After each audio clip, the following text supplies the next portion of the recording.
Hey, Mike here from Showboys. We're excited to bring you Showboys Gaming, a YouTube channel created for you to enjoy our exclusive gaming content. Anything from live streams to gaming videos will be found here.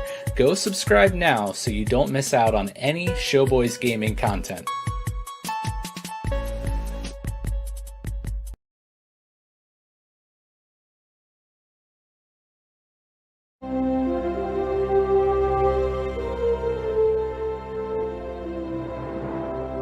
Too young for this trek.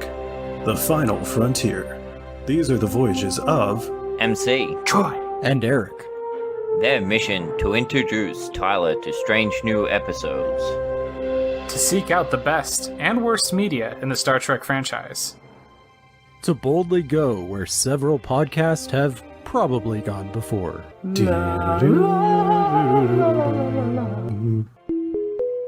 You could listen to these goobers talk about Star Trek by searching for Too Young for This Trek or by visiting probablywork.com.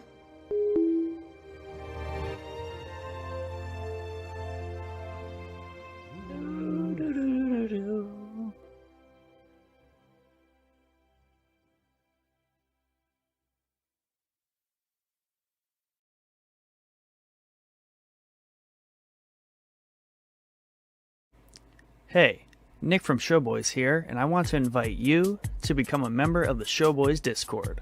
Our Discord is the one-stop shop for all things Showboys, from announcements to fun conversations, and of course, memes. Come get to know the Showboys staff and our growing community of pop culture fanatics. We have something for just about anyone.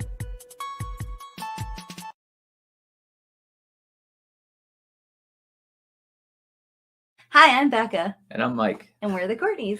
We're the hosts of a new marriage and relationship centered podcast called Couple Conversations. We're not here to give marriage or relationship advice, but instead we're just going to have some honest and thought-provoking conversations about our relationship. After 10 years of marriage and the chaos of parenting, business ownership, and being content creators, we thought it was important to focus on dating each other and keep the spark alive in our marriage, so when we're old and wrinkly, we still enjoy each other's company. Each week, we'll be going through a series of questions to have honest conversations about our relationship, as well as occasionally be joined by other couples to hear their stories and advice.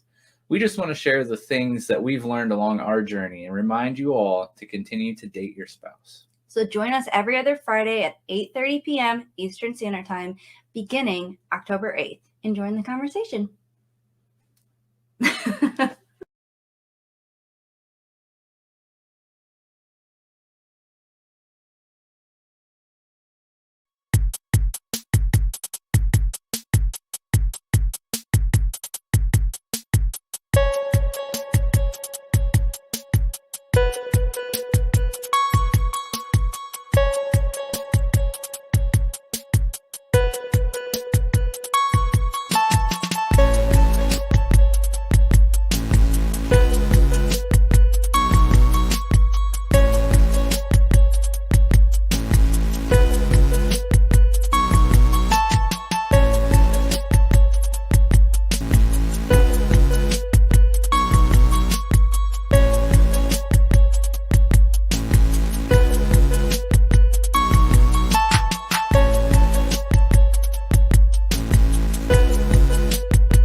Hello, welcome to another episode of Showboys Podcast. My name is Mike, and I'm joined this time with only one co-host.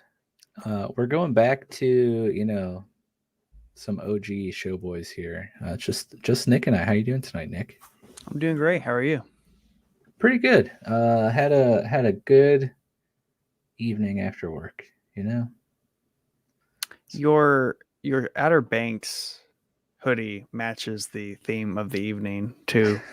This like bluish gray. It does.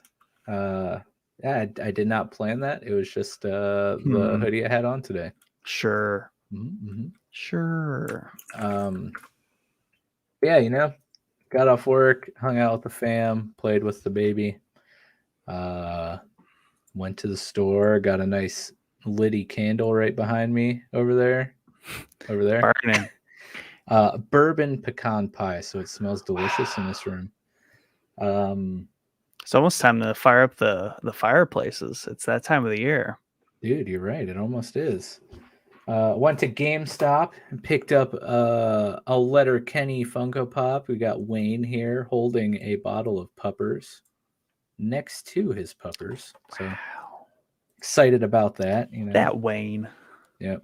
What a Add guy. Another one to the collection. Had some Chipotle, and now down here, ready to go. Heck yeah. Yeah, dude. Decent lineup for a Thursday. Yeah, not so bad. Not so bad. How about yourself? What'd you get into? Oh, probably worked like 30 minutes too long today. The usual routine stuff. Spruced up the art here for the episode tonight, where I was forgetting one piece I needed help on, but what was that? The socials in the top here. Yeah. There's a little bit of a trick to change the color to that one versus all the other things, but other than that, I'm brushing up on my Photoshop skills. Doing good. Yeah, I like the image for tonight. Yeah, this was a fun one to build and find. It was easy, but it was definitely fun. Yeah. In case no one knows yet, we are a fan of this show. Little show called The Expanse. But yeah, so you might have guessed it. Gonna be talking about The Expanse tonight.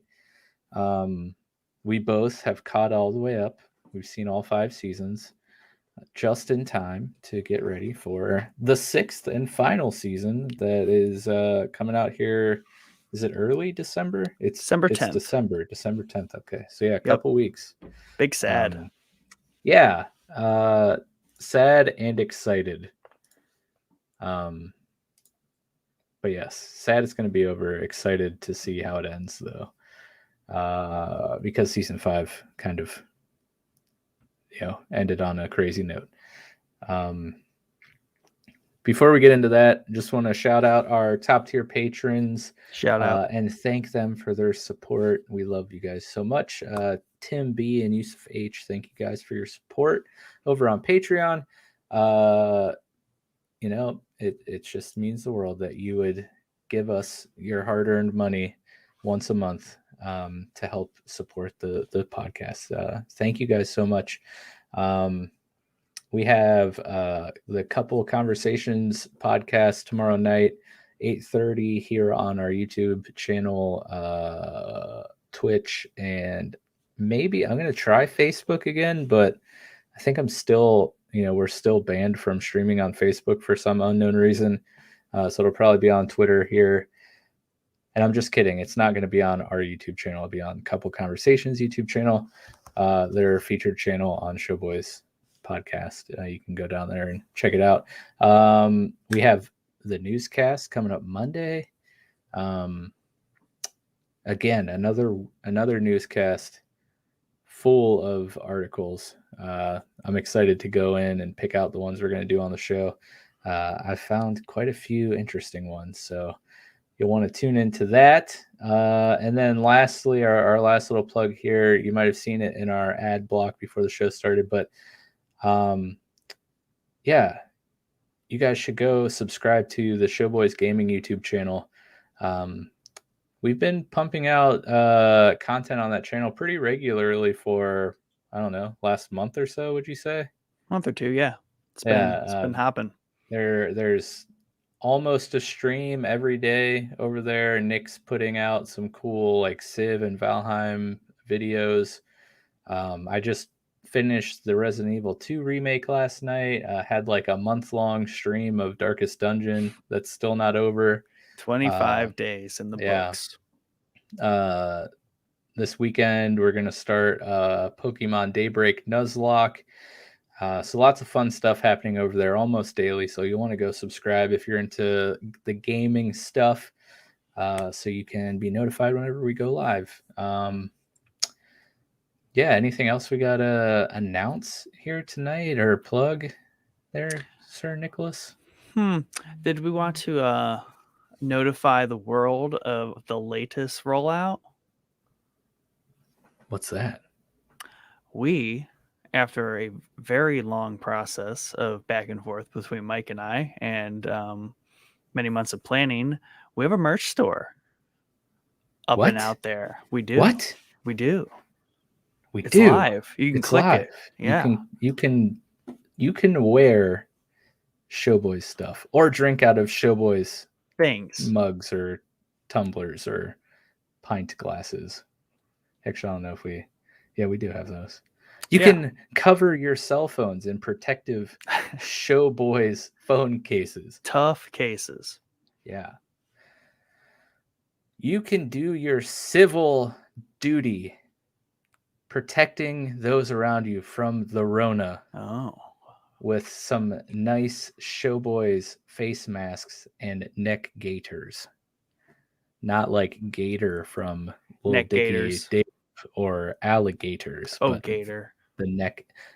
Speaking of Gator, have you seen the commercial for that he does? I think it's for the Adidas or whatever. Yep. I don't know what it's for exactly, but about him running and talking about his bipolar stuff and how running helps. That made me happy because I love Gator. Gator's the man. Yeah. But yeah, we got a merch store. Just right now, we got our classic logo, both black and white versions. We just have that merch kind of out there. We have some other design ideas in mind, but we'll kind of slowly curate those in the fruition over time. But yeah, definitely go check out the merch store. Feel free to pick up some Showboys swag. Yeah, hey, just in time for the holidays, because everyone is asking for, a nice classic zip-up hoodie or a nice classic pullover hoodie or this nice classic comfort tee or classic woman's comfort tee or this nice classic crew neck sweatshirt. Okay, I'm done. But yeah, no, it would mean a lot if you guys could check out our store. Nick put the link to our store in the chat right now, and there's also one in the episode description. So go check it out. Yeah. Other than that, obviously we say this every week. Go check out our Patreon. We got some cool perks and rewards over there for those that support us monthly on Patreon. For as little as $1 a month, you could support the podcast and the stream on Showboys Gaming. You can get cool stickers, cool access to exclusive Patreon or Discord channels, bonus exclusive Patreon episodes each month, the chance to appear on an episode of the podcast to talk about a movie or a show or a game that you particularly enjoy. There's a lot of other cool things over there. If you could check that out, that would be most excellent and mean a lot to us. And you can do that at patreon.com/showboyspodcast. But now that we got all of that out of the way, I guess I could leave that up there for a little longer. We got a fun classic episode. We're going to deep dive here into the Expanse. But beforehand, Nick, is there anything else that you've been watching lately? I don't think we've had the opportunity. I don't know why. I think we've just had other things going on the show. We get these classic what's watchings in every once in a while, but kind of weaning off of October there, the spooky month. So like I've gotten all my scary horror shows, movies in for the year. I'm probably not going to return to any of those until next October. I'm going to try my dearest to get through the Conjurings, just because I like those. But I think that's another October in the books, and I've seen enough scary stuff for now, and it's kind of back to the usual sci-fi. And I do like how November has turned into a little bit of a sci-fi month, because we had the Star Trek episode last week, and now we're doing the Expanse. I don't know. It just kind of came together there. But before we completely leave October in the dust, on Netflix, it's called Eli, not the Book of Eli, just Eli. and it's a good movie. I liked it. Completely in the realm of what it was doing. It was different. Basically, this kid, he's like allergic to everything. So he's basically in a little bubble, and his parents have like done everything, and they're down to the last resort to get him help. And they take him to this like basically Bly Manor is what it looks like in the middle of like nowhere. And there's just like this lady who's like a doctor and can apparently cure him, but there's something haunting or strange afoot at this house. And it's a nice little jump scares. It's got a twist at the end. Nice. And it's a good watch. I definitely enjoyed it.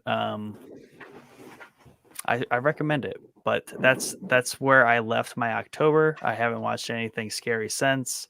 Okay. So there's had to move the candle. I was nervous. It was a little too close to the monitor back there.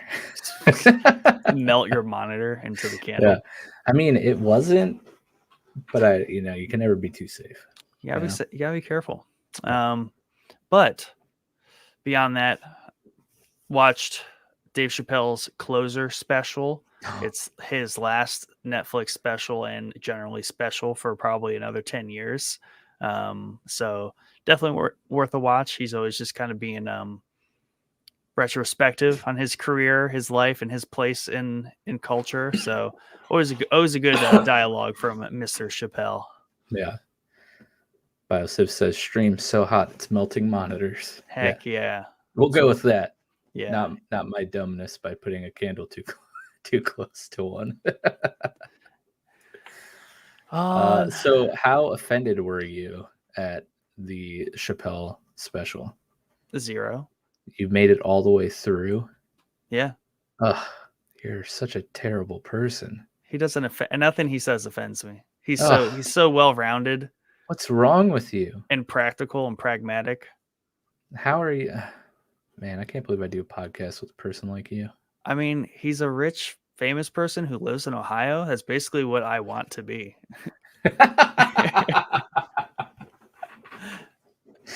Yeah. He has it figured out. That man, dude. he's got it down. Man, what is Jake Gyllenhaal? He has a movie called The Guilty on Netflix. It's a one-time watcher. Definitely low budget. It looks fine and it is good, but like it takes place 90% in one room. Mm-hmm. And it's like all camera footage. Basically, he is he's a detective or a cop, but I think he's in some trouble. Yeah. I think he basically did something inappropriate as a police officer, cop, detective, and he's kind of in this like probationary situation where he's working the 911 lines. And is he the operator? Yeah, exactly. And so, he's a detective. He knows everyone knows him. And here he is answering the phone, the 911 calls. And he's not just kind of being like the operator about it. He's taking like every call either not seriously at all and like being a smart ass with people, or he's taking it too seriously. And basically he gets this one call, takes it way kind of past the scope of what his job is as the operator. And that's kind of where the movie kind of spirals off. But it touches a lot on basically like his situation, how the way he is feeling and like what he's going through is affecting people around him, his judgment when it comes to doing his job, lots of things like that. So definitely some like deep moments, and it's worth a watch. Just Jake Gyllenhaal being the guy, I like him. He's honestly one of those sleeper actors for me that like is probably in my top 5, but I always like forget that he's like in my top 5 until I watch something of his and I'm like, oh yeah, I love this guy.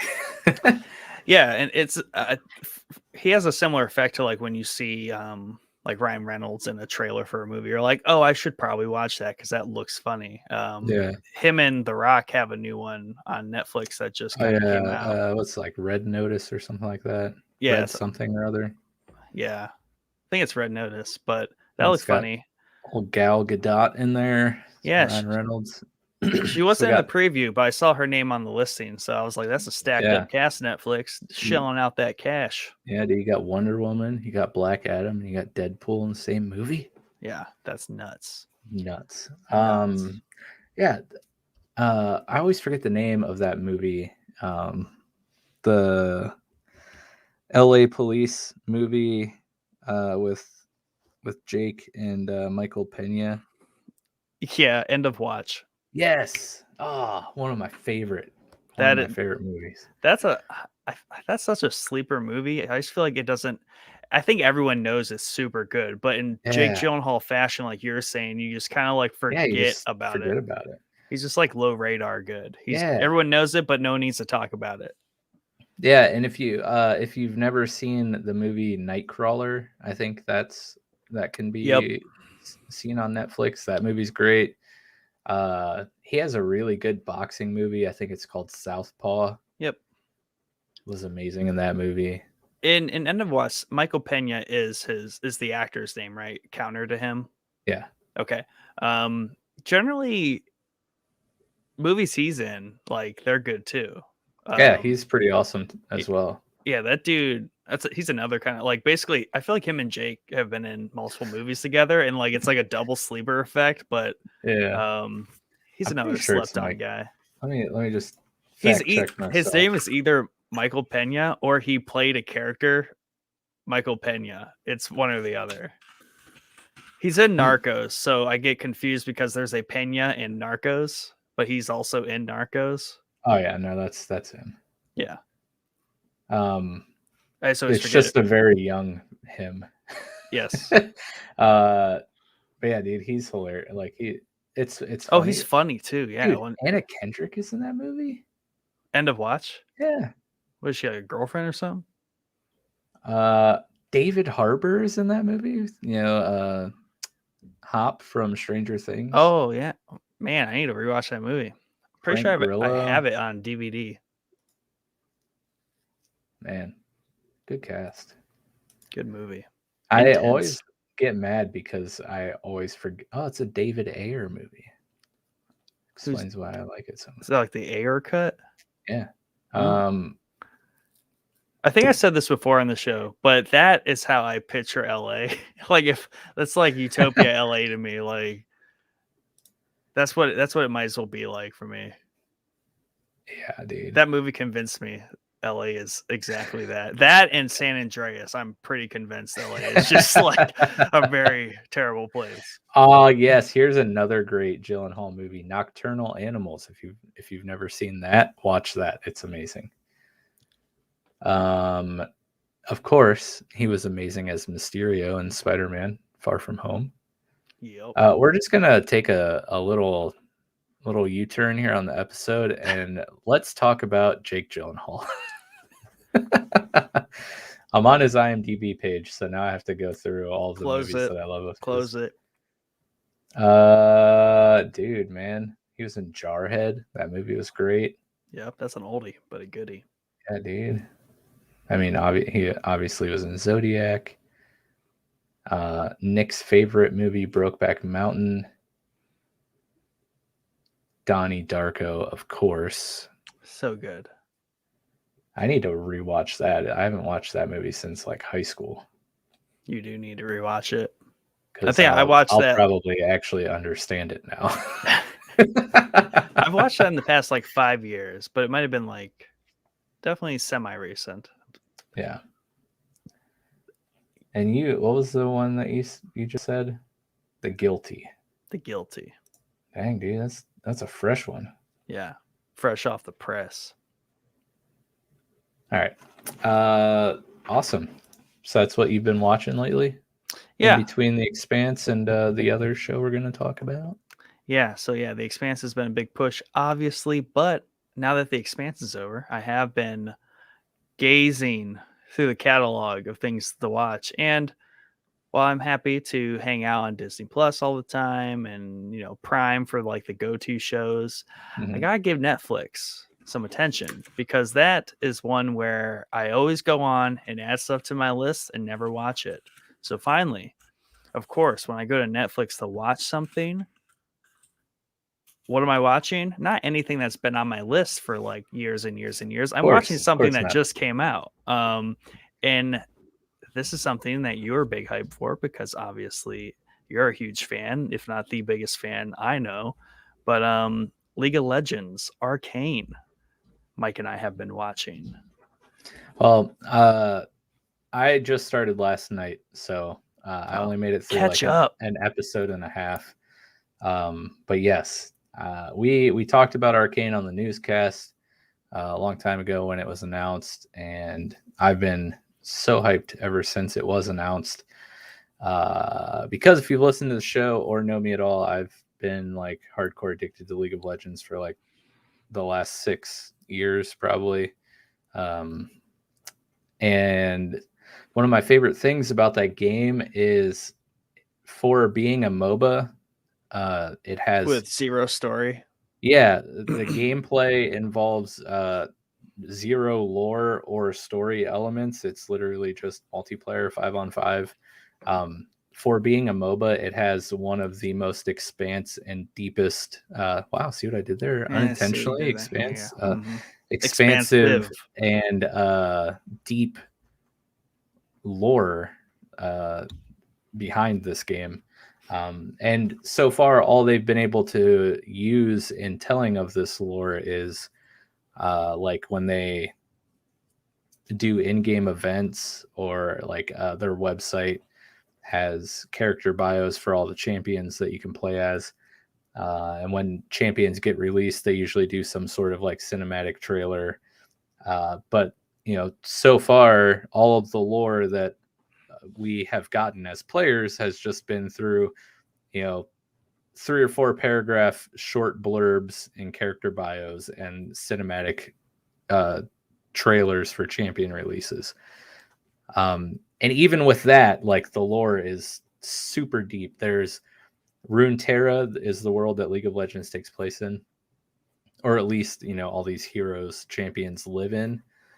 And there are so many different regions and races and governments, and I don't even. It's like it could be a MOBA. It could be an MMO. It very well could be.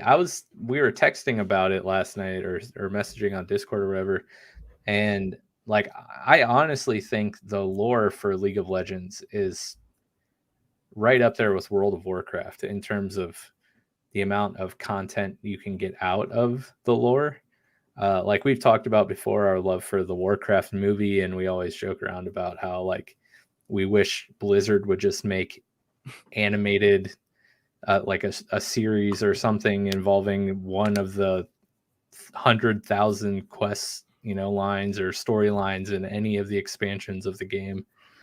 Well, League of Legends actually did that with Arcane, and I've only seen 1.5 episodes, and I was blown away by the first episode. Like, it's so good.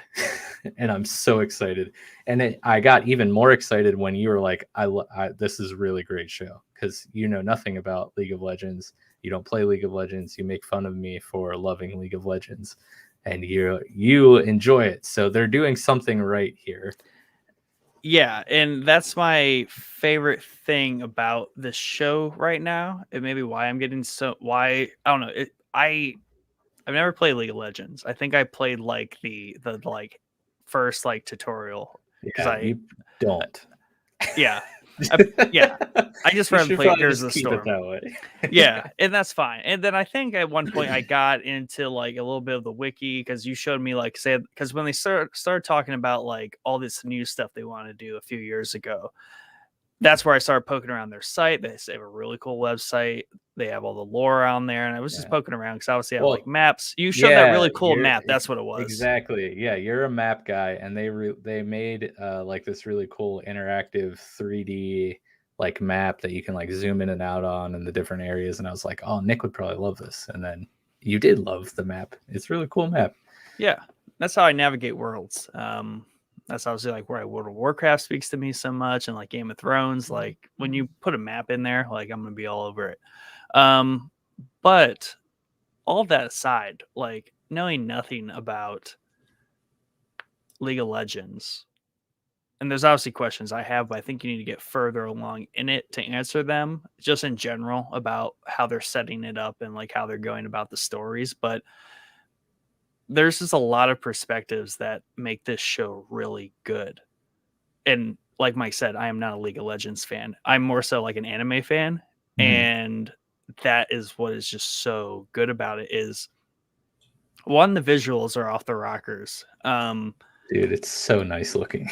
It looks, I like it because it looks like League of Legends, the game. Like it has that like cell shaded type of look to it, almost 2D, but it's very much 3D in how you would see like modern Overwatch characters, right? And I get big Overwatch vibes in the way like the characters look and the way they're generally designed. But obviously it's all League of Legends. And that came first. But story wise, like you don't have to know anything. Obviously, I don't know much about it at all, but it's gripping already as like an anime show. The art is off the charts. The music's really good. They shelled out the dollars to get the Imagine Dragons intro. Is that a cuss? I don't even listen to them, but I think it probably is. They've had Imagine Dragon. They've worked with them before for like worlds. They must play stuff. Yeah. Small indie company. Yeah. Blizzard.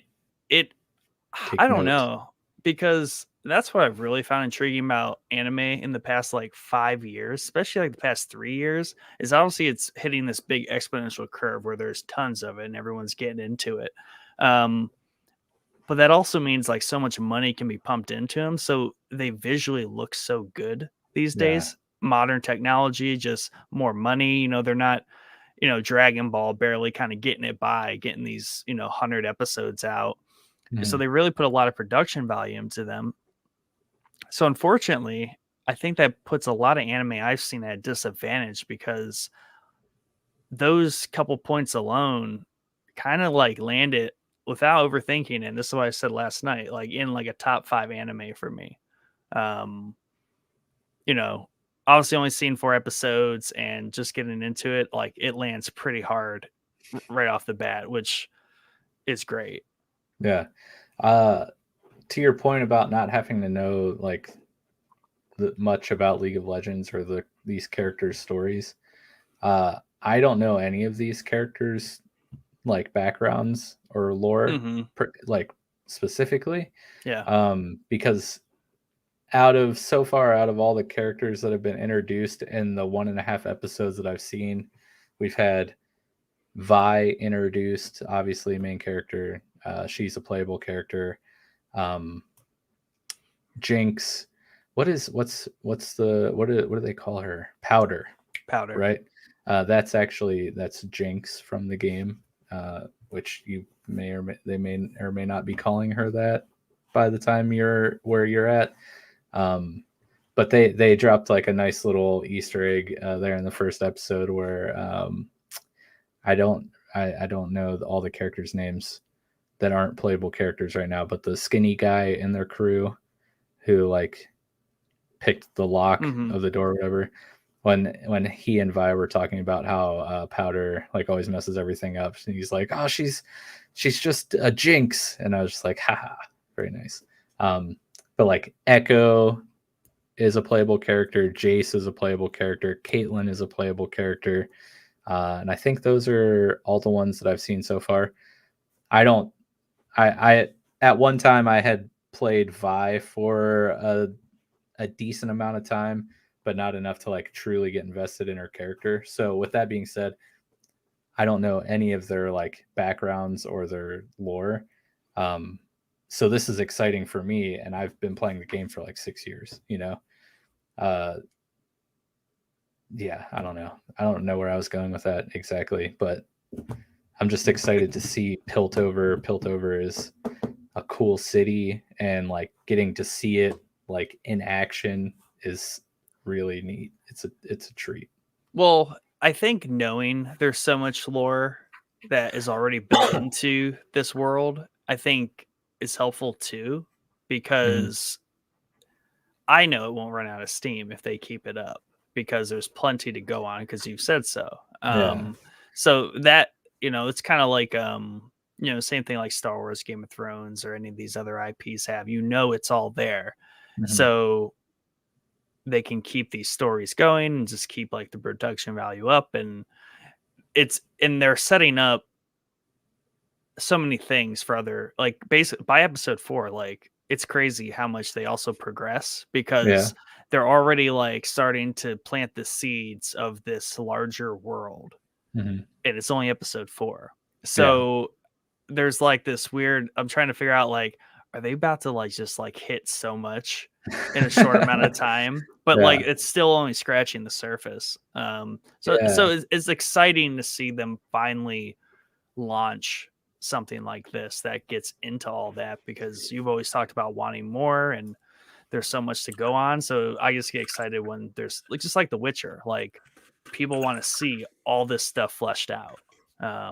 Even though The Witcher is a little bit of a different situation, because you can play like 3 games and get a lot of the world in it, but still plenty of room for shows and series and movies. Yeah. So right now, I just looked up real quick. There are 157 playable characters in League of Legends. So just based off that number, there's so much potential for movies and shows and comics and novels and things like that. On top of that, there are like 4 or 5 major like regions of Runeterra. So Runeterra is like the greater world of League of Legends. Right now, Arcane is taking place in Piltover. There's Zwan, there's Demacia, there's oh my gosh, why am I drawing a complete blank right now? There's the Freljord. Wow, didn't say that very good. Noxia.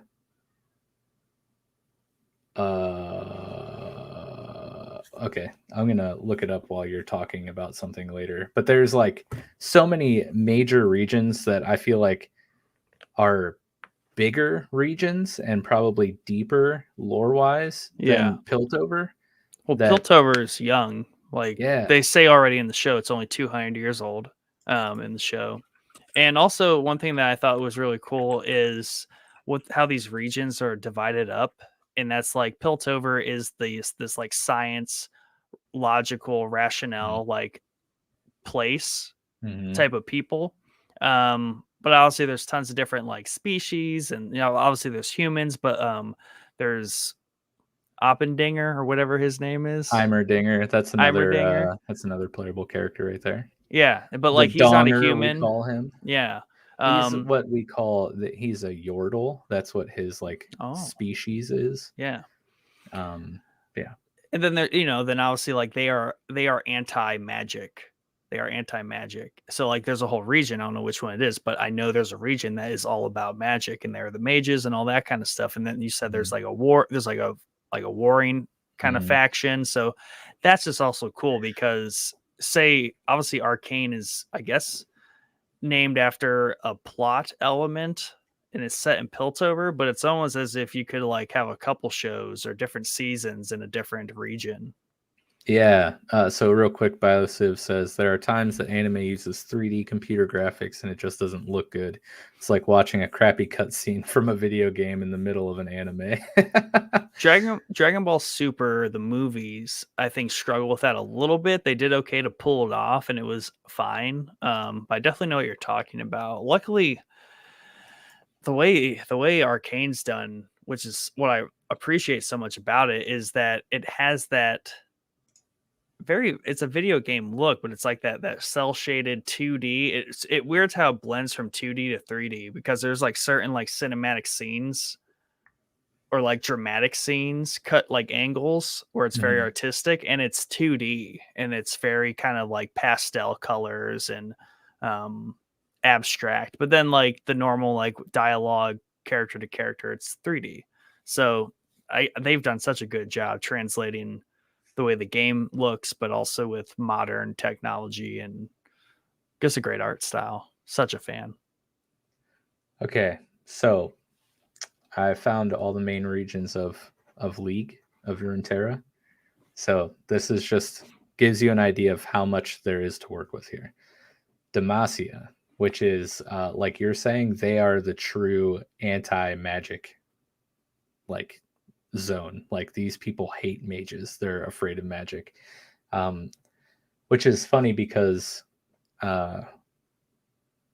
Piltover. Heimerdinger is Yordles are just like magical by nature because they're magical creatures. So it's kind of funny that he was talking about being. I don't know if he was talking about himself being particularly against the arcane, Piltover or in more so that general. like Piltover is like, Yeah. we don't want to talk about magic here.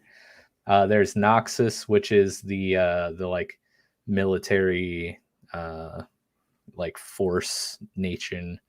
The Freljord, which is like a frozen tundra, icy Ionia, which is an interesting zone. There's a lot that could happen there. A lot of like ninja type stuff. Piltover and Zon, which Piltover is the nice wealthy city, and Zon is like the underbelly. Bilgewater is like a pirate like sea harbor. The Shadow Isles are like magical, dark, covered in a black mist, lots of undead type stuff there, like afterlife type stuff. Ixtal, which is like a jungly region. Shurima, which is like a think like Egyptian sandy desert type region. Targon, which is like a big mountain where there's like gods like Pantheon, Dang. Leona, Diana, like all these like aspects they call them. Bandle City, which is the home of the Yordles, and then the Void, which is like alien type stuff. So there's like so much there, plus the 157 champions that inhabit all of these zones. But so far, what I've seen in Arcane, like it's so cool to see them like go real hard in the paint with this series and not like do it half-hearted. They really like it seems they've spent a lot of time working out all the details, creating a great story to tell, assembling a good cast of voice actors to act this out.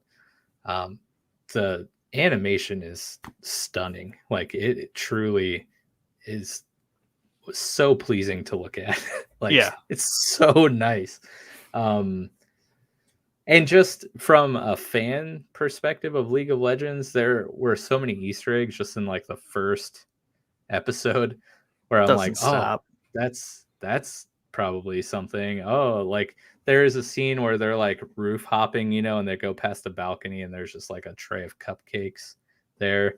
Well, Caitlyn is in Piltover. Obviously, she's close with Jace in the show, and they break into Jace's apartment, so they're probably going over like Caitlyn's apartment or whatever this is. And one of the moves that Caitlyn does in the game, she sets these little traps. She's like a sharpshooter with a rifle. She sets traps, and the character, if they step in it, they get locked down and take extra damage from getting shot. But everyone calls her traps cupcakes because they kind of look like a cupcake. So just like seeing the tray of cupcakes there, I was just like, hey, I like that. But just a lot of stuff like that where almost every 2 or 3 minutes I was like chuckling inside or being like, oh, that's so cool that they put that in there or like did that. So I'm really excited to watch the rest to get caught up. And everything I've seen online too, like this show is wildly successful. It's like, I will just say it's exceptionally good. Like it has to be in my top 5 if I keep thinking about it. It's ridiculously good. That's all there really is to say. Yeah. And that's and I did have a question though for you, and I don't know if you gotten to the point. So like, you know how there's the Undercity of Piltover? They call like the factions down there or something the lanes. And I just think of like the lanes in the game, if that has like some sort of correlation there.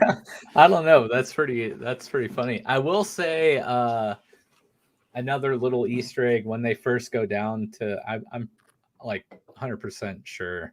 I shouldn't say 100%. I'm pretty positive that that's Zon, right? The underbelly is Zon to the Piltover, city. Excuse me. But when they're walking down the alley or whatever, and they go past a vendor, and he has like a caged, like rock-like creature. That's totally a camp from the jungle, like in the game. That's a Krug, which is a camp that you clear in the jungle, and it's just like I'm just like, oh yay, cool! We saw actually saw something from the map in an episode. It was awesome. I loved it. But anyways, fantastic show. I would recommend it to anyone that 1 likes League of Legends, 2 likes anime, 3 likes giant worlds. Yeah, I don't know.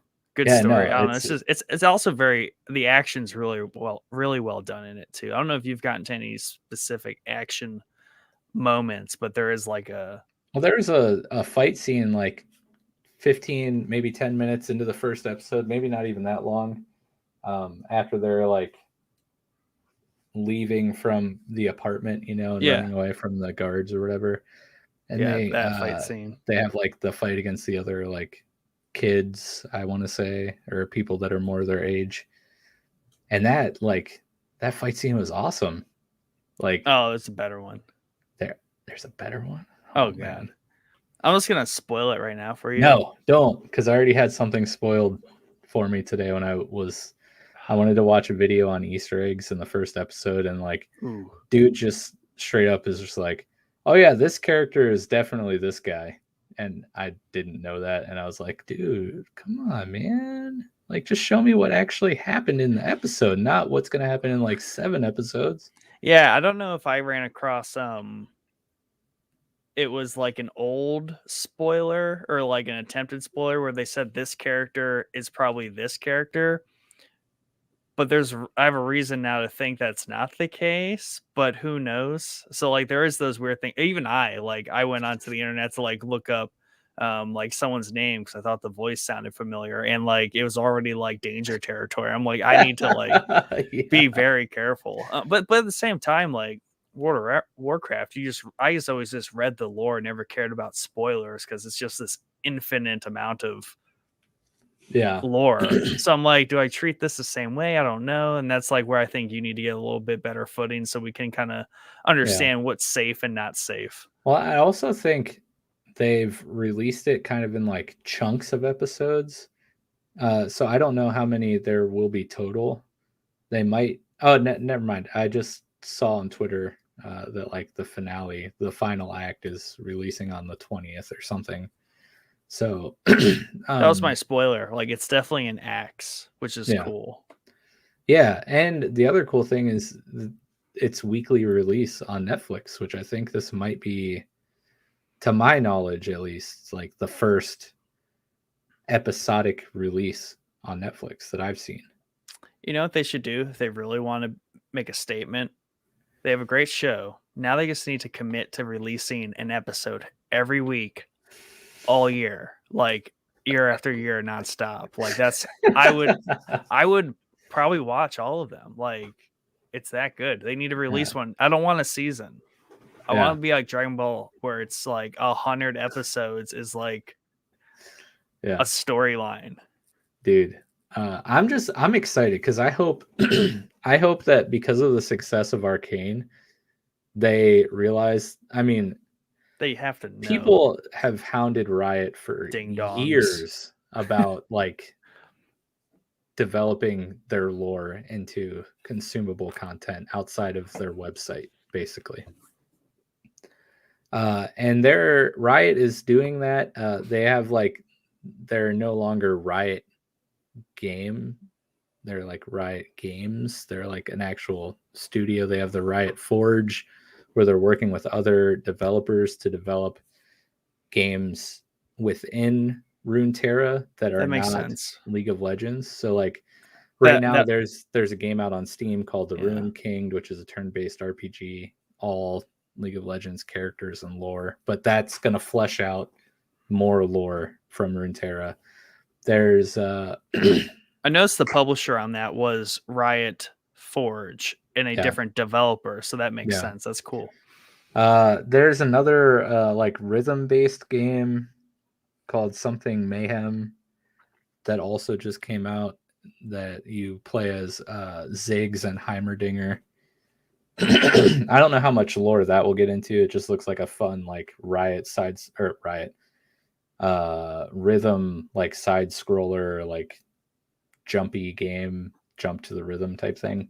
But they have a fighting game coming out that is set in Runeterra. They have a card game, which I can't recall the name of because I never played it, but that's set in Runeterra. That, I mean, as much as you can dive into lore in a card game. They are developing an MMO. It's been confirmed. We reported on it in the newscast. So that is going to be huge in terms of developing their lore. Sorry, my throat is really dry right now, but I don't want to stop talking because I'm so excited. They've been working with Marvel and releasing comics. So obviously that is developing the lore, but I'm excited to see the success of this series in hopes that it will spawn other series. Has to. Exploring some of these other regions, some of these other characters. Because there's so much. Like a big part of the in-game lore is, well, not in-game, but like League of Legends is like a war between Noxus and Ionia, and the whole like Demacia like really being anti-magic, and like there's a really cool story where a character Garen is like a highly regarded soldier or guard or citizen of Demacia, and his sister Lux is actually a mage. So there's like a really cool storyline there because she's not wanted in her region because she's a mage, right? And I don't know, there's so much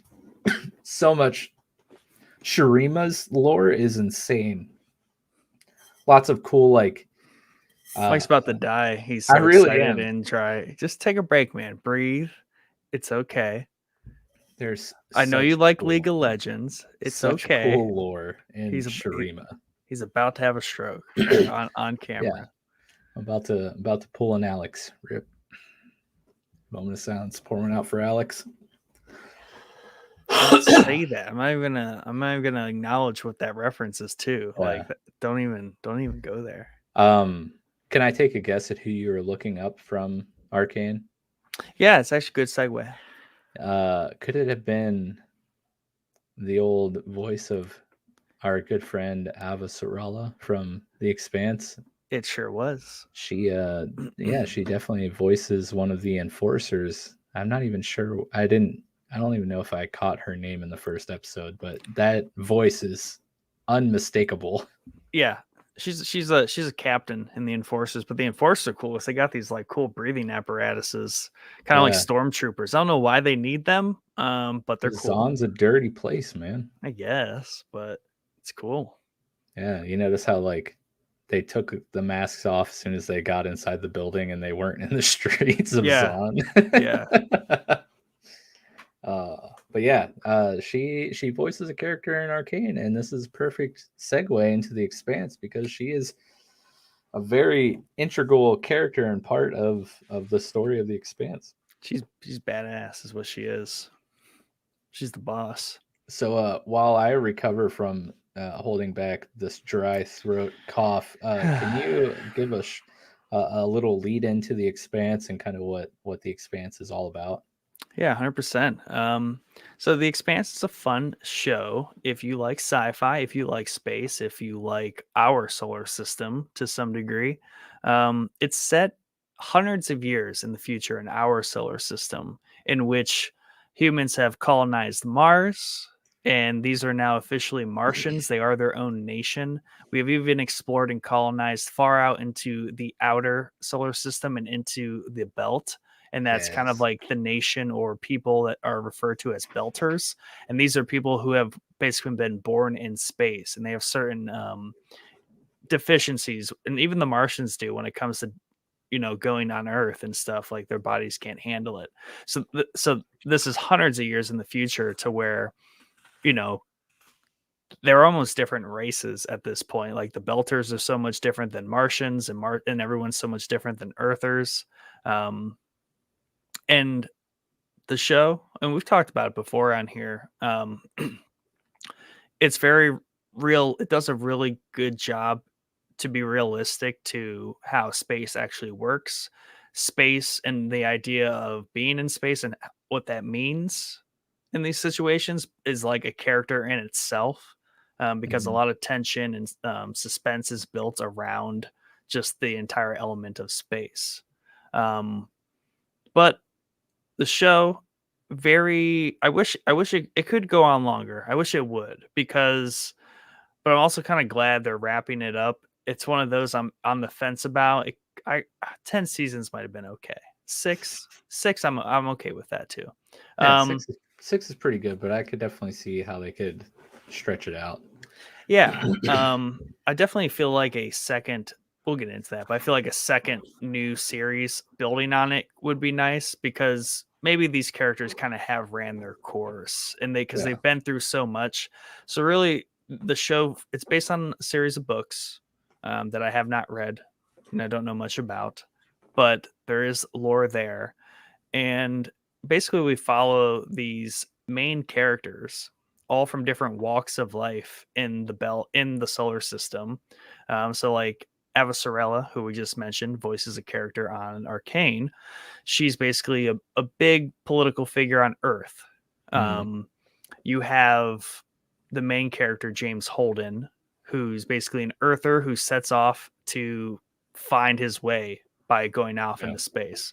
And Earthers aren't really taken well on Mars or in the belt. Yeah. They're kind of looked down upon, because they look down upon everyone else because it's Earth and it's just like so special here. Um, and then he comes across just a slew of characters.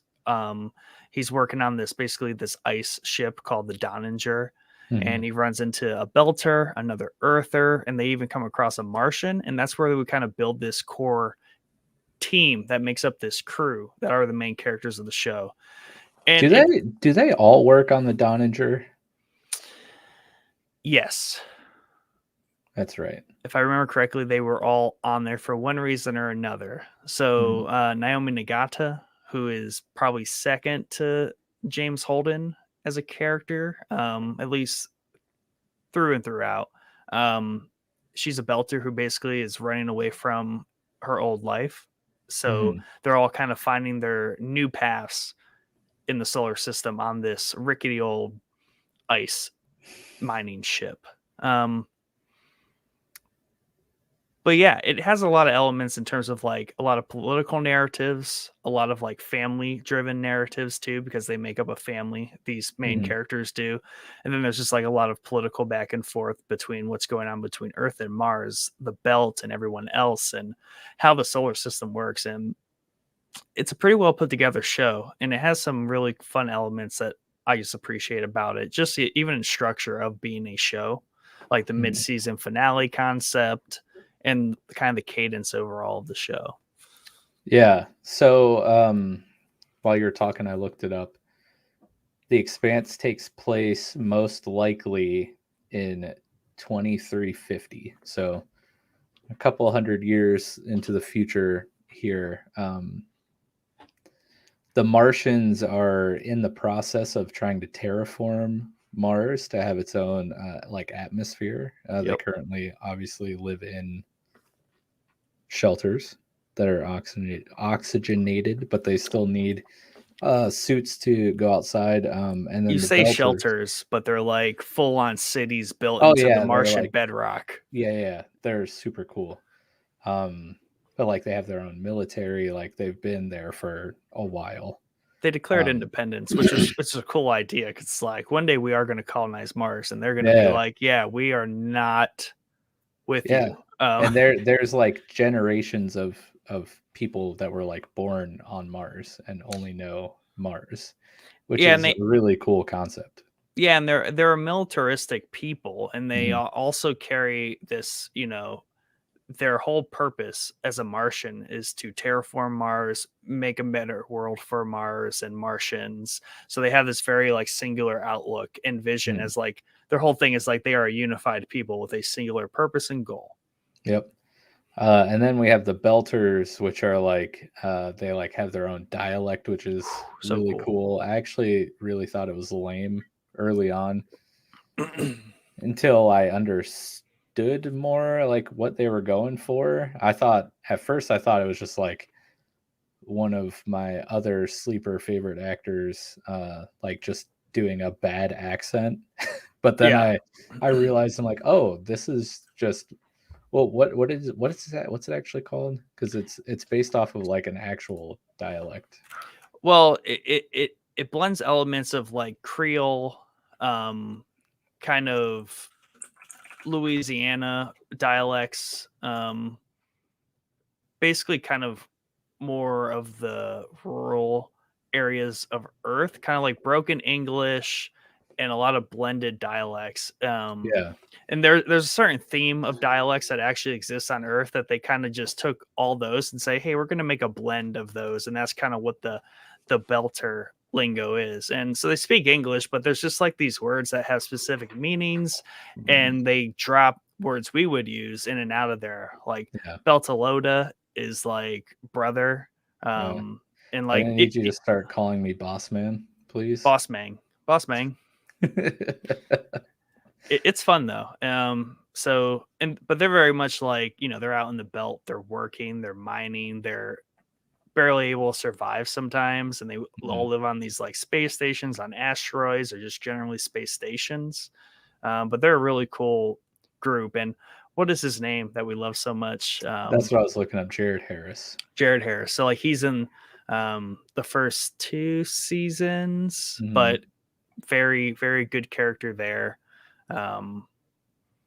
Really enjoy him, and that's like really what kind of got me there to watching the show. Was just like basically I wanted to watch the show, started watching the show, and then he shows up probably like halfway through the first season, and that's where it like kind of clicks. Like, okay, Yeah. I'm sticking around for him. Yeah. So He plays the beloved Anderson Dawes. yes, the And legendary Anderson Dawes. Good name too. yeah. And also I totally forgot that Jared Harris is also in Carnival Row, which needs to have its next season come out. Never. But yeah, so like the Belters live in the asteroid belt, mining asteroids for water, because water is a very precious resource in the solar system these days, particularly for Martians and even more so the Belters. So like there are your 3 groups of people, and very much like Nick said, it's just one more group. The Mormons. The Space Mormons.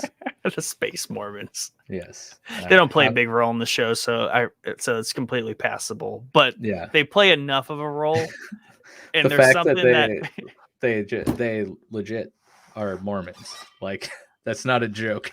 Okay, the thing with the Space Mormons is they're Mormons from Earth, but they're obviously so freaking rich from being Mormons that they hire the Belters to build the biggest like spaceship station ever, because Yes. their job is to seek out across the stars and populate the galaxy full of Mormons. That's essentially what their deal is, and it's great. Yeah, it's pretty awesome. But the show very much is space politics, which I love.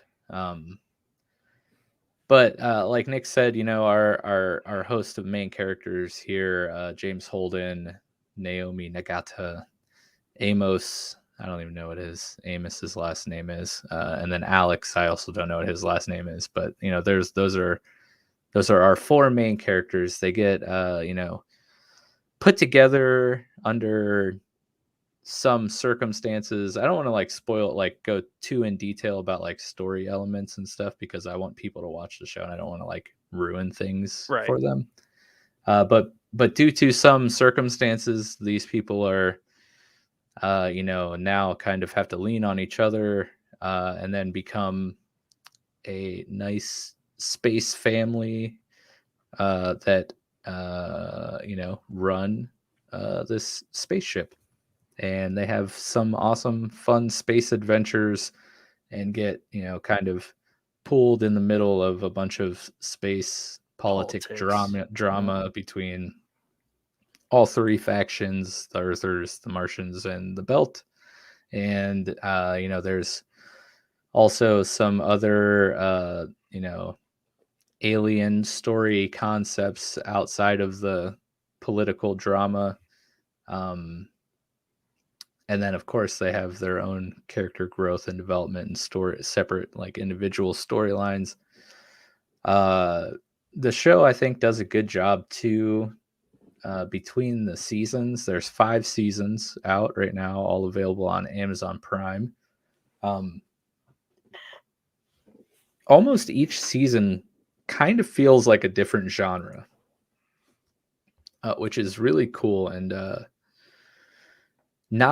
it's not different enough to distract you or like completely change the tone of the show to where it makes you feel like you're watching like from season 1 to season 2 feels like a completely different show, and now you're disinterested because the change was so radical that it no longer feels like The Expanse.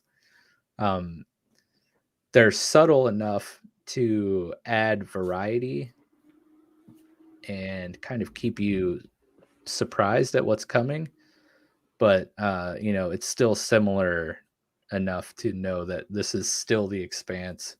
It's still telling the same singular story through all of the seasons, but kind of in a different way, which makes it a lot of fun to watch, honestly, because it's not the same thing being repeated for 5 seasons.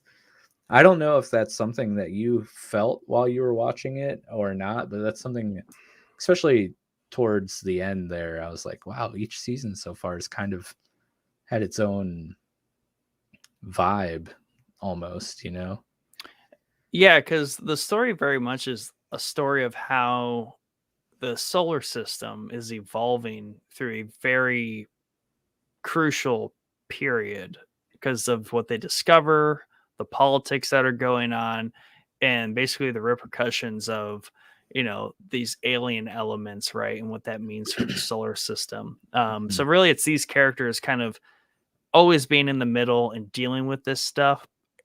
But what I like about it is there's basically what other series would call a finale and like leave you hanging or just like pack all the like tension and the big moments into the end of a season and then just leave you like pining for the next season. They move all that kind of mid-season. And each season seeks full resolution on itself for like the story it's telling. But there is obviously still all of the wider arcs that are going on, because while the main story of the characters, they fix it, they save the day, whatever it might be, there's still that constant question of like, yeah, but what about that? Or like, what does that mean now? Like, that changes, everything. So it's a lot of those like this changes everything moments at the end of each season, but they don't leave you hanging as to like what that is.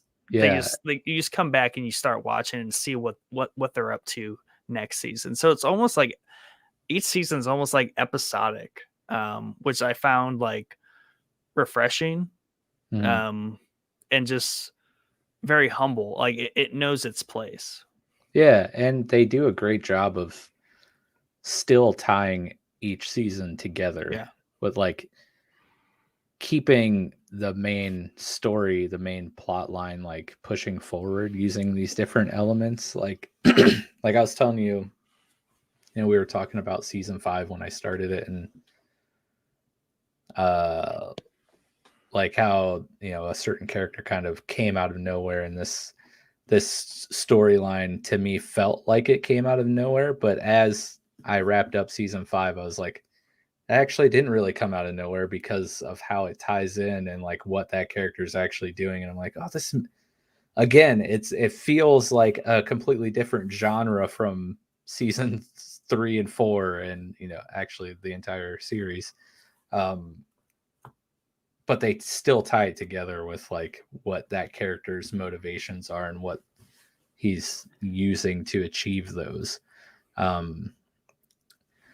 Oh, we got a comment here that pretty much explains exactly what I'm saying. So John says the books are written as different genres as well. 1, detective.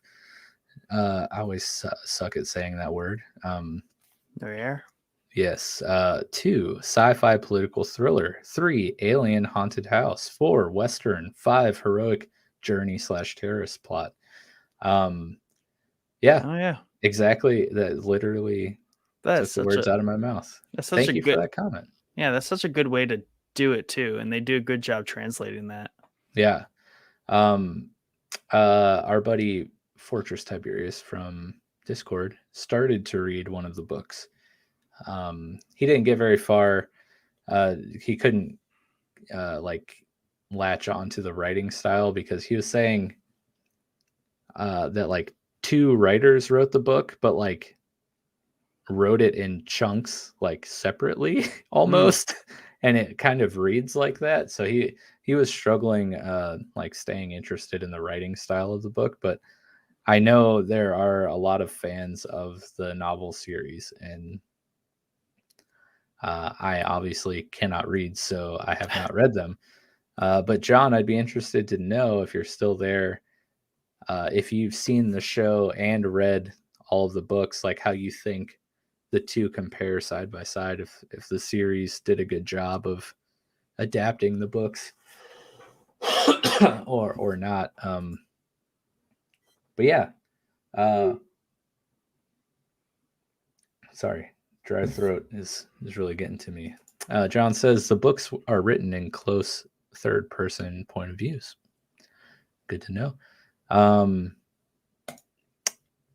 Is there a particular character that kind of like sticks out to you, or did you find yourself like floating between a character or characters that you kind of latched onto throughout the 5 seasons that we've seen so far? Yeah, it's definitely a floating act, but obviously that plays a lot into like, the way, like John said, the way the books are written, but also like the way the series is set up. Because everyone, obviously there's the main characters, but there's always like kind of like a focus sometimes, or a new character comes up and there's a lot of time spent with that person. But Ava Sorella is absolutely like, she might be my favorite character because whatever she's up to all the time is just like always so intriguing, because her perspective is like the politician on Earth, right, or on the moon, right, very center of the close to the center of the solar system. And meanwhile, there's all this other stuff kind of happening on the ground out in space, right? And the rest of the characters are getting in spaceship battles. They're having shootouts on space stations. They're doing all this crazy stuff. Then there's her, right, who's just really at the heart of it, a politician who just does talking, pointing, yelling, swearing, and one well-acted character, unique voice, like you said earlier, and she just stands out in every scene she's in. Yeah, that and how she dresses is also just kind of out there too. In terms of, she kind of has like basically Indian culture 300 years forward kind of dress wear, which is really cool. To your point about her though, is like I particularly liked it when she actually did go into space, and was it Amos that had to like teach her how the How to gravity walk. boots work, Yeah. which is hilarious because like she obviously hasn't spent much, if any, time in space walking around on the spaceship, which is funny considering the position she's in politically and what she's trying to do. Yeah, but like the great thing about her character is like even when she goes to space, like she puts her boots on, she gets shit done. Like she bitches and complains a lot of the time, but it's all in the sense of like we need to figure this out. We Yeah. need to, do the right thing. And Mhm. she just has like a get it done attitude, and her character arc is pretty well too over the whole course of the series, but that's not to say everyone else's character arc isn't exceptionally great as well. Yeah. That's funny though, because like of all the characters, that's definitely not the one that I figured you would gravitate towards. Well, I think she has a leg up because she's been a pivotal character the entire time. Yeah. So to me, some late bloomers though were definitely Amos. He's definitely like the second half of the series, like a favorite of mine.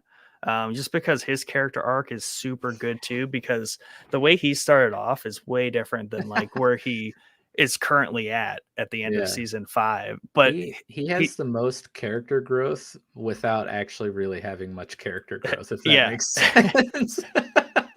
He's still hardcore Amos, but I don't know, he's different. Like he has a different perspective, but the whole line he has where it's like, I figure there's 3 types of people in this world, like the people you protect, the bad ones, and the people you follow. And that's very much his mantra, because he follows James Holden in his little unit there, his family, like through and through. There's the people he protects and will absolutely murder anybody over. And then there's the bad guys who he will absolutely murder them. So he's mostly a murderer, but a great one. Yeah, he's a good psychopath. Yes. I think is how you described him. Because I remember texting and being like, Amos is literally a psycho. And you're like, yeah, but he's a good psycho. Yeah, he's a good guy. The psycho you want on your side. Yep. And then drummer, but yeah, I mean, she's a really late bloomer, but she's like a slow grow too, because she's kind of like early mid series, and then she as far as like continual better, like becoming more and more favorite, like she just has like the best upgrade in my mind, because she starts off as like a side character, and then she just slowly becomes a badass character, but then also they explore her emotional trauma and what drives her so well. And it's a hard one. Like nothing really good ever happens for her, but she always kind of does the right thing for the right reason. Yeah.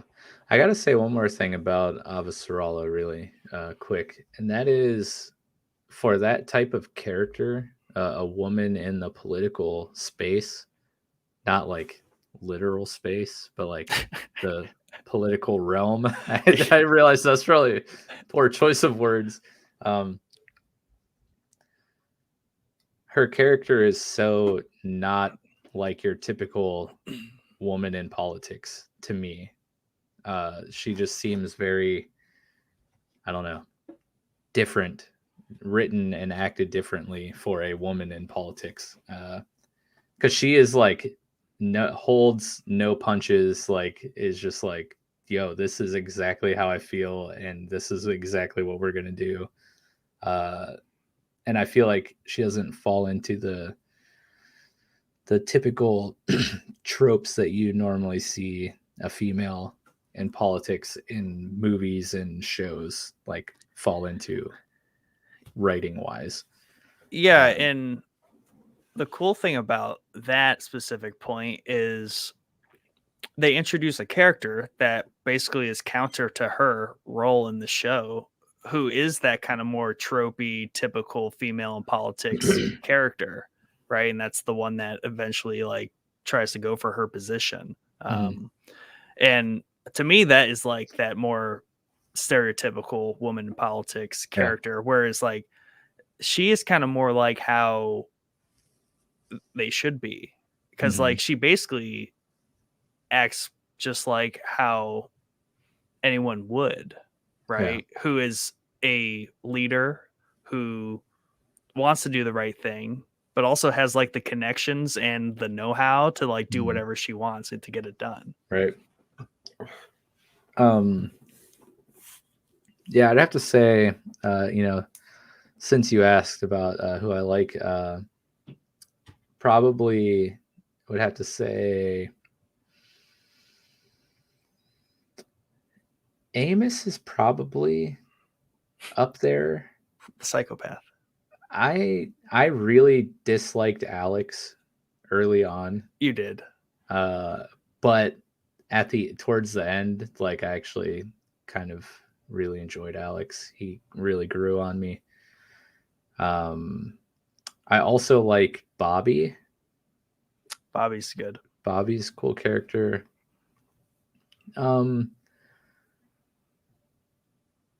It's kind of indifferent about Holden, but I think my favorite character probably is Miller from early on. Yeah. He was very, very cool character, very well acted, and I just loved that whole his thing going on there. Yeah, his scenes were what kept me watching early on before like the show really spiraled out. But obviously, the first book being that detective noir style, it was basically his season, his arc. But yeah, he was a great character, and he reminds me of a character from Fallout who is a detective. Oh, really? Yeah, very similar. But that's kind of like just like that detective swagger they all kind of get. Yeah. That detective persona. I enjoyed Inada as a character. Nagata? Huh? Nagata, Naomi, or No. what'd you say? Isn't it Marcus Inada or whatever Inaros. Inaros, that's what it is. I was like combining their names. Yeah. Inaros, very good, fun character to hate. He's a good villain. Yes. I enjoyed him. He's kind of like the first true villain in the series too, like that really plays that villain role. Kind of like you would see in like a Bond movie, like a Bond movie type villain where he like the bad guy. Yeah, you see they try to do it a little bit in season 4 with a character that I don't remember the name of. Oh, he's in Pacific Rim and like a ton of other things. Yeah. And he was a good like half season villain, but like Inaros is the real deal and definitely the biggest villain that we've seen our little characters, come up against. Dude drops bombs, Indeed. We got a couple more comments here from John. He says, I enjoy all the characters. Favorites are Amos and Drummer, but what really drew me in was the world building. Oh yeah. Very true. For a series, they spend a lot of times on the detail of the background. Like you said, the world building is really, really good. I mean, just the Belter dialect is a great example of the amount of detail they really like paid attention to build this universe of the Expanse. Yeah, and even like you said about like when Sorella like first went to space or was on the ship, like they took the moment to like re-explain to her and the importance of why she needed the explanation of the boots. We've already heard it. They've already covered that in the show. Like I think that was like season 2 when they really kind of hit on that, but they just randomly but very naturally work the logic or the details of how this stuff kind of should work and like why it matters and why it's important. Like Naomi gets a whole basically like 3 episodes in season 5, basically having like space torture trauma to herself trying to survive. Yeah. And I was like, they're really like driving this one home, but it's appropriate and it works because there's nothing about that situation that, usually here on Earth, as I always like to say, there's always some way us as the viewers can sit there and be like, oh, eventually if you just did this, or if I would have done this, but I don't know. I can't put myself in that position and be like, oh, I know what I'd do. Yeah. Like, no, I'd be like, no, like I would probably be screwed and dead. Like she's doing pretty good, all things considered. Yeah, and they do such a good job of making a show that is, set in 2350 where we're colonizing, Mars and the asteroid belt. They do a great job of grounding it and like basing it in our reality. Mm-hmm. With the little things like the gravity boots and the whole Naomi thing on that spaceship, and just the water stuff. Like I don't know, just they did such a good job in all those small details.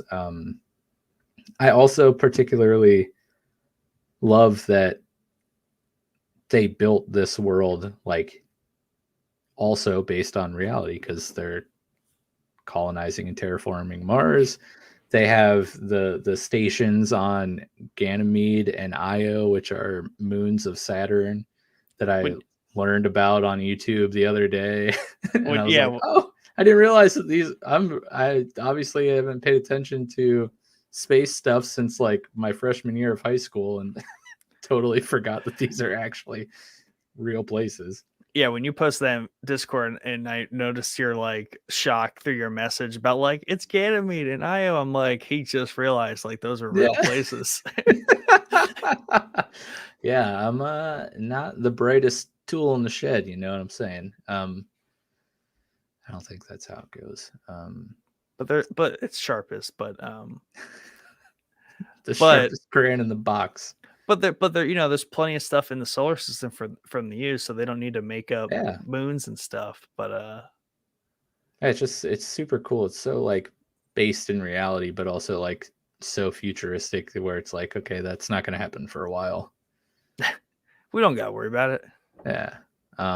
John also says, I watched the first 4 seasons, then read the first 4 books, watched season 5, then read the corresponding book.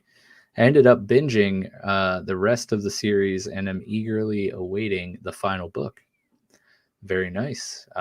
So I'm assuming that you enjoyed both the series and like the TV series and the book, which is awesome. I really do want to get lost in a good book, and this, I liked the show, so maybe this might be something I might have to check out if I can find time to, read a book, not playing video games or raising 3 children, working or God, gotta sacrifice something.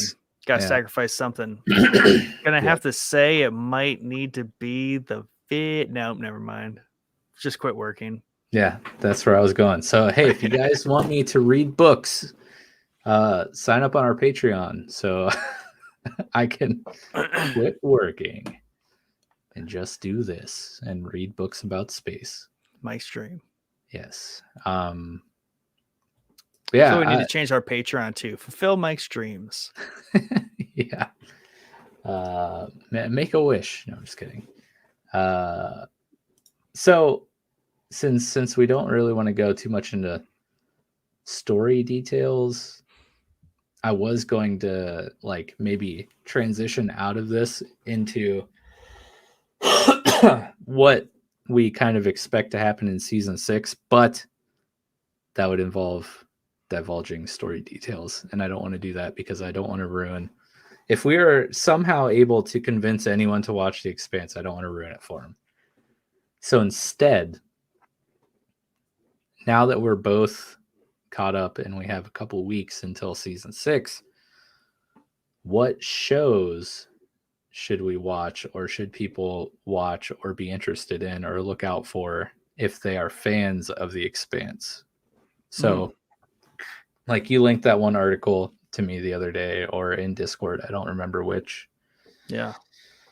that kind of went through that, but I didn't know if maybe off the top of your head you thought of some others, or like, did you end up starting Raised by Wolves, which is a show that I had watched on HBO Max, told you about a little while ago, and also was listed in the article that you sent me. Yeah. So, yeah, luckily the first article I found was like it was like the 8 shows to watch, once you're done with The Expanse, or if you can't wait for season 6. So the first one was Raised by Wolves. And I remember you saying that you had watched that and started it, and I just remember it kept popping up, right? Whether it's a newscast or anything like that. So I was like, I'll give this a shot. So I did start watching that. And I believe I am just a mere 2 episodes in, but I got to the part where basically Ragnar Lothbrok from Vikings is in there, and I'm like, yes. Something familiar, because the issue with that show is like there isn't anything familiar, and it's this weird like Westworld dystopia android, almost very kind of like Space Odyssey, like stereotypical kind of future. And then I also get a little bit of, I don't know, there's like some, then it's also, I like the other humans, right? Who they're kind of like space knights. Yeah. So there is this kind of like retro vibe to it. It is a weird show, that is for sure. It's so like, it's without fun, though. ruining too much, basically what like drove people off of Earth was a war between religious fanatics and androids. So like just picture that. That's kind of like the premise, and it's a very interesting show. It's got a much different tone and vibe and pace than The Expanse, but I enjoyed it a lot, and I'm eagerly awaiting season 2. But yeah, once again, only issue is like the episodes are a little dry at times, and they're like a full hour long. Looking for those like 40-minute ones. That's why Arcane is so good right now, because it's like 38 minutes an episode, and it's just like the perfect. But okay, back to Arcane for a second. I can crush 2 like 40, 35-minute episodes of Arcane, but I struggle to like finish an hour of like episodes. So I don't know what it is. I just need that like intermission. So I don't know what I need to do to fix the hour-long episodes. But yeah, Raised by Wolves is something that I will continue to chip at in and around, probably here after Arcane. Arcane's like currently the like sidestep in my like, there's just it's just so good. I have to like kind of pause everything, but that's definitely in the queue. And there's another one. Actually, there's a few more actually. I actually can go through a list here. Go for it. All right. So this one's going to be a tough one to get my hands on. And this is Apple TV's Foundation. Can I tell you something? Oh, whose did you hack? Nobody. I signed up for it. It's only $5. Oh, that's good. It's a $5 one. Yeah. Nice. We signed up. We're currently still on our free week trial. Heck yeah. But we signed up because Becca wanted to watch Ted Lasso, and we currently don't have a show to watch together. So I was like, all right, let's do it. There's actually a lot of shows on Apple TV that I want to watch, Foundation being one of them. Very nice. Very nice. I just remember, I don't know anything about that show. I just know I saw a trailer for it, and I was like, wow, go Apple TV. There's also another one on there called Invasion, I believe. That's got to be good, right? So there's 2 space-related shows on Apple TV right now. Nice. Very nice. And we've got another Expanse comment from John here. To jump back to that real quick. I love how they travel in this show. Accelerate halfway to your destination, flip the ship, and deaccelerate the second half. And since the ships are built like towers, they have gravity the entire trip. Yeah, that's that's always something fun, and it takes a while to get used to because it's like they're going this direction, but the But engines the are shooting. thrusters are on, and I'm like, Yeah. how is that happening? It's great, and that's just like the nerdy thing about like space nerds because you're like that makes sense. Like, Yeah. I also just love the visual of all the like little like positioning thrusters that happen. Yep.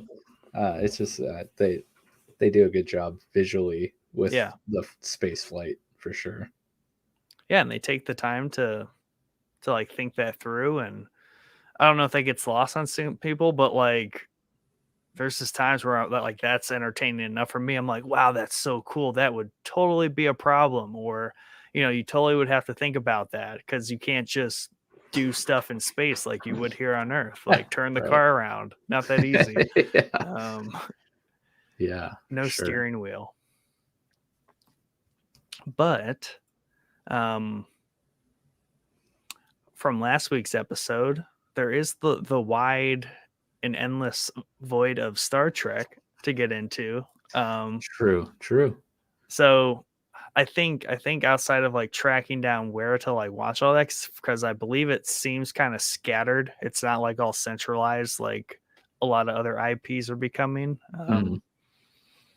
I feel like that might be worth it just because it seems like amongst our Star Trekkies in the Discord, they kind of generally, after all that conversation, like I kind of got a direction out of that episode. Definitely seems like Next Generation or there's another one in there that like they kept kind of discussing. So Next Generation, Discovery.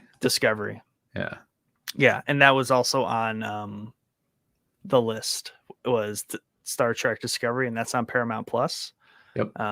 So I don't know, definitely some sci-fi to get into, but we have to be careful. Star Wars season is fast approaching. Yeah, I mean, this is just like a lead up. It's getting us ready for Star Wars. Yeah, and I think especially after the Star Trek episode last week and kind of framing this more kind of like practical Earth oriented, like reality oriented sci-fi, it definitely just makes me appreciate more how much Star Wars is so much just like space fantasy, and like that's how it needs to be defined, and that's how you need to think about it, because it doesn't take any time to like explain how or why anything works, because it's mostly all just space magic, and that's the fun thing about it. But to me, that helps me categorize and understand like, well, this is why I like Star Wars so much, because it's it's Lord of the Rings, it's more fantasy than it is science fiction, whereas this stuff is fun. And I was like, wow, I really like Expanse. Why do I like this so much? And like, why don't I watch more of this kind of stuff? And that's kind of like the separation there. So that's been helping me lately, and I definitely realize I need to get more into some of these practical sci-fi stories, because they are good and they're fun, they're relatable, and that seemed to be a big theme with like Star Trek fans, is like it's relatable to the human experience. But I want to be like a Jedi or a Sith too, like right. Yeah, for sure. I would love to see like a pod racer go up against one of the like crazy belter. Oh, dude, like the belter racer dudes. What were they called? I can't remember. They're like skippers, hopper, skiffs. Yeah, but they did something where I forget. That was such a little like micro. Yeah, they basically like slingshot themselves in like the gravitational pull of a star or a planet or a moon or something. But I don't know what the like actual term that they use. It was cool though, because it was like a dirty slingshotter. Here says John. That's right. That was such a cool little like, it's an underground like gambling sport, because it was illegal what they were doing. But classic. I mean, I don't know if I have any shows myself outside of the ones that were already brought up. Like I enjoy Raised by Wolves a lot. Mm-hmm. And I am really excited to watch Foundation and watch Invasion. I heard Invasion is good from a friend. And as far as movies go, I really want to watch Dune. Yes. Like, really bad. Well, like I said, my thoughts on Dune is like I'm worried that it is trying too hard to be like epic, but maybe it's just epic and I'm just from what I've heard is it's very, very much like space politics, but like on a very epic scale. Oh, epic space politics. So that got me excited. But both people who told me that were like, yeah, it looked really cool, but it's kind of hard for me not having read the books and like not really knowing what's going on. And I was like, did you like the prequels? Because if you didn't, then I probably will like Dune. Well, I think the weird thing is like when you tell me it's space politics, like a lot of that, but in a movie, my response is like, shouldn't it be a show? And I think Dune was a show, poorly done show way back when. Maybe no. No, I think it was a movie. Okay, I'll look it up real quick. I mean, I know you're probably right. It's based off of book, but there isn't. It's a movie. It's a 1984 movie. Gotcha. That was remade this year. But there are they're going to be starting part 2 late 2022. So I think that was also my friend's concern was he's like, it definitely felt like a movie that was setting up stuff, but I don't know if there's going to be something after this. So it was a good feeling. Yeah. So I actually don't know if I told him that part 2 is beginning soon. You might need to tell him that. So I should tell him that. Yeah, so he gets excited. But yeah, man. If any of you guys listening out there have any shows that you think would be fun to watch after The Expanse, or for fans of The Expanse, let us know. Drop us a comment on the video here. If you're in the live stream and you have any, go ahead and throw them in there. We'll throw them up on the screen. You can tweet at us. Tweet it on the Twitter at Showboys Podcast. If you're on Facebook, you can go over to our Facebook page, drop a little posty post, or you can just join our Discord like all the cool people and tell us in Discord. Actually, this was not planned, but this is a great segue into our Answer the Boys topic, which not as much as last week, but we did have a reply, so we got to read it on air here. So we asked, what you liked about The Expanse, your thoughts, why you have or haven't seen it, what you think is going to happen in the final season, any other space-related shows that we should start next. And Rachel's Holiday, who was on the show last weekend talking about Star Trek with us, she said, you guys definitely convinced me to give it another shot during last week's episode, because for the last probably like 2 or 3 weeks, we've talked about The Expanse in some capacity, probably even further back than 2 or 3 weeks ago. It's been pretty consistent. She said, I was initially turned off by the series because of the hook torture in one of the first episodes. So true. I don't even remember that anymore. That was when you knew Ava Sarala was not messing around.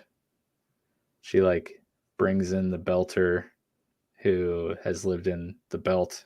Oh, yes, his whole life. So he's not used to gravity, brings him onto Earth and just makes him stand and hang on hooks under his arms. And he's just in complete crippling pain because of the gravity. Another small attention to detail, that people might not easily write off, people being able to just go from no gravity their whole life into gravity and just be fine. Well, the other cool one is they spent a good amount of time kind of explaining why Martians have a hard time on Earth, and that's like, I think because they spend so much time like underground and they don't actually actively walk off and out and about, Yeah. like The whole like getting in a, used to the horizon thing. yeah, like Yeah. the horizon, and just like being that type of gravity and just being like grounded to the planet. Like it's just like a weird feeling. So Yeah. that was cool. And then also like the juices, like when they burn really fast on the ships, like they make it a point to explain like, oh, we pump these juices in. See, I don't know what's in the juices, but like it Yeah. helps like stabilize your body to like Yeah. handle the G forces. Nice cocktail of drugs. Yep. Make sure your brain doesn't go splatter or your heart doesn't explode. Yeah. Yeah, again, great attention to detail for sure. She then says, aside from Star Trek, obviously, another space show that I think is excellent is the Orville, which I believe is like a parody of Star Trek. Let me look that up before I put my foot in my mouth. What do Star Trek fans like more than Star Trek? Things that make fun of Star Trek. Oh yeah, 100%. Seth MacFarlane. That do it. Yeah. Definitely. I mean, just Google it and look at their uniforms. Straight up parody of Star Trek. Thank you, Rachel. That was our only comment from the Answer the Boys in Discord. As always, we appreciate your input, Rachel. Thank you for replying. Let's see. You got anything else to kind of touch on before we wrap up here? I think we kind of went as deep as we could in the Expanse without like going into actual detail, like plot details and stuff. Yeah. I will say, because we are such fans of the Expanse, and we are very excited for season 6, and we do want to get into all the details of this show whenever appropriate, probably early next year. We're going to do a Patreon special episode for patrons only, where we will basically tear through season 6 of The Expanse. Full on spoilers. We'll cover everything about it, get into all the detail, what we liked, didn't like. Obviously, just celebrating the end of the series. So that's obviously a little bit away. We need to obviously have the season come out. We need to watch it, and then we'll, instead of doing a companion series, it was on the table for a companion series. We floated the idea briefly, but it just wasn't gonna line up well with our other plans. So we figured, and because it's gonna be spoiler heavy, that's obviously not for everyone. Gonna pack that into Patreon, so that's where you can find that episode in the future, and I'm excited to do that episode. I'm always excited for the Patreon episodes. Those are always fun. I'm excited for the one that we're planning for this month in November. Are we still planning on doing a deep dive into crypto, having Jordan teach me more things so I'm not such a boomer over here? That's probably a good topic. We seem to line up a resident expert and lock that one down, but that's probably the topic. That's been a building topic of late. We obviously touch on it during the shows when he's on. Obviously, we have a section in the Discord for all that fun stuff where we talk about that daily. It's probably, if not the most active, like one of the most active channels in our Discord. Yeah. We kind of take over. Yeah, it happens. But yeah, that should be this month's episode, and then we'll have to think of something special for December. Yeah. But man, I'm excited about the Expanse Patreon episode, because it's like the companion series are one of my favorite things we do here, and I'm excited to try to somehow cram an entire companion series for a whole season into one episode. It's going to be fun. It's going to be like a 7-hour long Patreon episode. I mean, if it has, I mean, those are usually, well, never mind. I lied. We tried to keep them to like 40 minutes to an hour, but we went over that, obviously, at times with like Mandalorian and Yeah. all those. But if it has to be a 3-hour episode, we'll just have to like pick a Saturday and just Yeah. I'm do here nothing for all it, day. man. I'm here for it. Turn on the fireplaces. Yeah. Bust out that bourbon pecan pie candle. Yeah. Which, by the way, my room smells so great right now. Too much. Yeah, I'm excited about that. I'm glad you brought it up because I was going to, and we didn't even talk about it. And you just right out there, bam, love it. That's what I'm here for. But yeah, love The Expanse and we- Arcane. Yes, I mean both shows definitely you should watch. Yes, I would say if I'm being honest, I would start with Arcane first, just because there's less to like catch up on. Because unless you're like some inhuman, like you never sleep and are able to watch 5 seasons of The Expanse before December 10th, which I mean, isn't that like unrealistic? I don't think. I mean, you're what, like 3 weeks away? we'd have to ask Cody that question. If anyone can do it, he could do it. I mean, the December 10th is a Friday, so you have 3 weeks 3 in one whole day weeks. Yep. to watch 5 seasons of a show. Season a That's- week. More It's like, season and a quarter a week. what was it, like 10, 12, 12, 10? Or Yeah, episode counts? it's like 10, 12, 12, 10, 10, 10. Okay. There's A lot of 54 episodes. there's 54 episodes. In 3 weeks. That might be a tall task, but you never know. And in season 6, I might be misremembering, but is there 14 episodes to 7 episode halves, or am I thinking of something else? I don't know. You might be Hopefully I'm not thinking lying. of Ozark, Oh yeah, I think that's because Ozark is Yeah, a big extended final season. 100% Ozark I was thinking of. I wouldn't be upset with a 14 season final season of The Expanse, though. So yeah, go watch these shows. Hopefully we were able to sell them for you. Just a quick reminder, next Thursday is Thanksgiving. So we obviously will not be having a show next Thursday. So I mean, as sad as that is, we are going to spend Thanksgiving with our families hanging out, and would like you guys to do the same.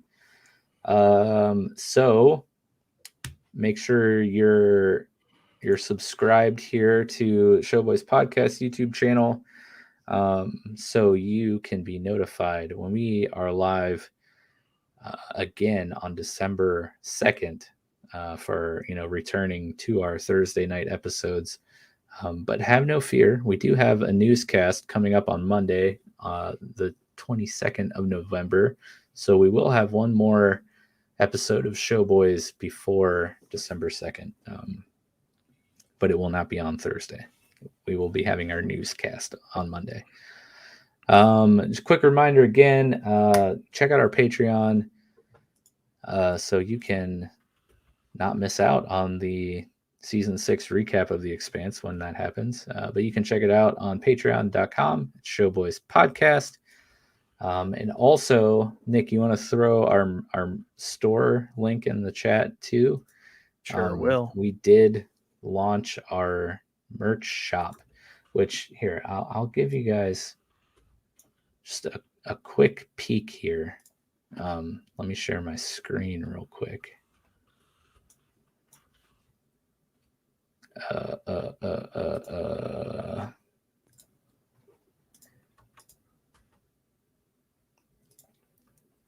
Yeah, so I mean, look at all this cool swag that you could be wearing and drinking out of, and protecting your phone with, and keeping your nasty germs away from other people. See, here's the neck gaiter. It is indeed not an alligator that you wear around your neck. But go check it out. Nick posted a link here to the shop in chat.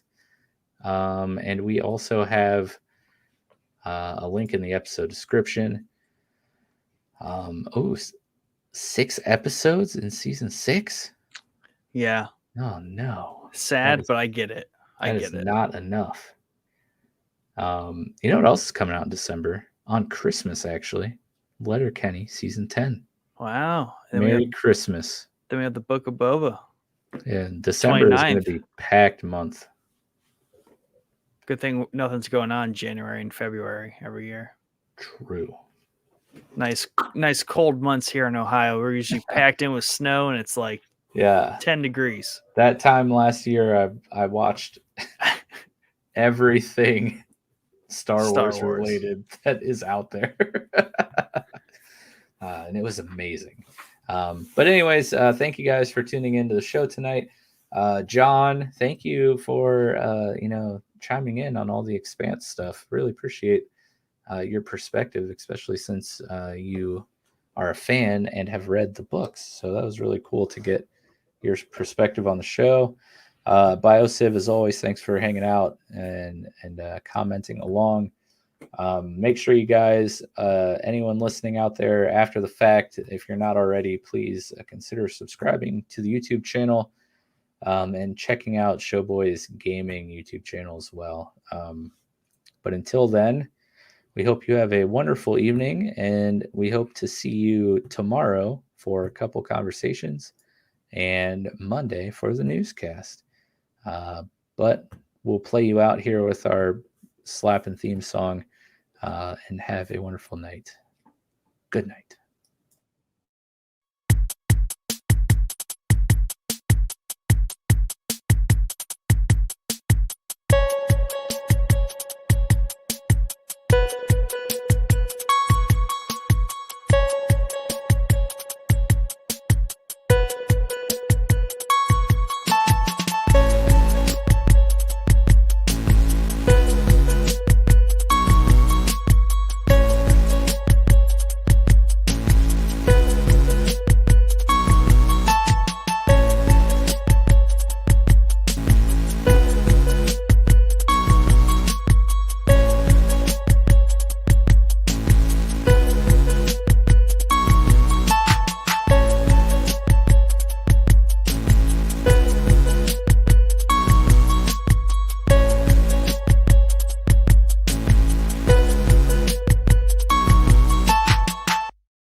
Does John want? I don't know if he knows a lot of things about the Expanse, or does he want to be? What's the role that we need for our live streams? The Jamie of the podcast. Yeah, he's got all the plug facts. Yeah, that was super clutch. Thank you, John. Young John. Young John. So we shall call you.